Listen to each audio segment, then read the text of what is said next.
The engine rumbled. Lisa steered the big yellow bus through the quiet streets. Another day, another route. Most kids were just waking up, yawning, rubbing their eyes. Not Emily. Emily was different. Lisa noticed her right away, sitting alone, small for her age. Emily scratched at her arm. Not just scratching, digging. Her face was tight with worry.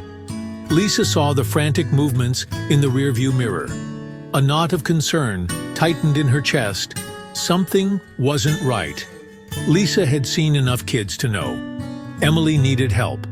The bus rumbled on. Every stop brought Emily closer to home, closer to whatever was hurting her. Lisa's hands gripped the wheel. She had a responsibility to keep these kids safe. But what could she do? Her mind raced. Hospital? Police? What if she was wrong? Emily's breaths came in short, sharp bursts. Her small hand worked feverishly, scratched, dug, raked. Red lines welled on pale skin. A terrifying picture emerged. Letters, scratched into her own arm. A desperate message. "Help me." Lisa felt a chill. This was more than just a worried child. This was fear, terror.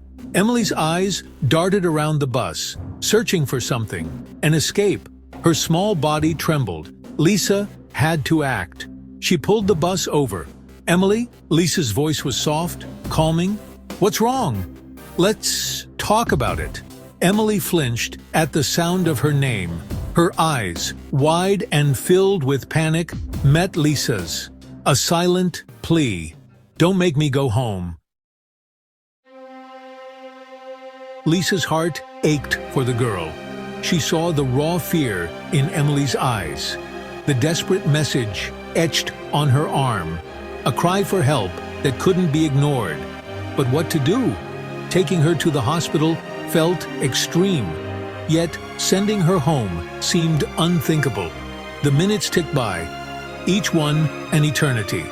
The decision weighed heavily on Lisa, a choice between protocol and instinct, between following the rules and following her heart.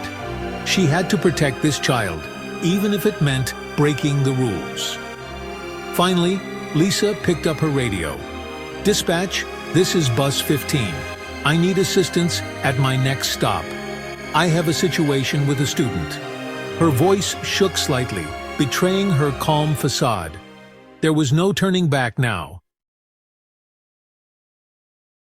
2 police cruisers arrived, lights flashing.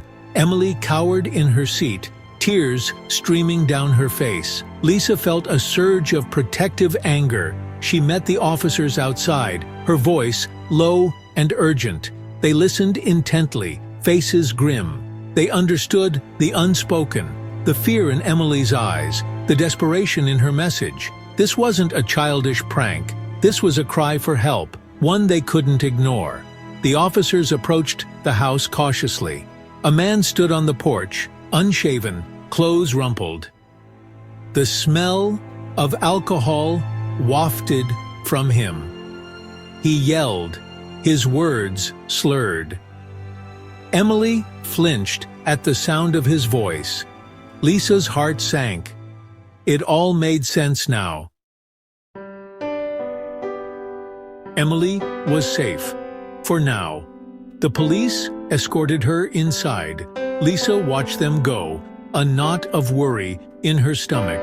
She had done what she had to do, but the image of Emily's terrified face, the desperate message on her arm, wouldn't leave her.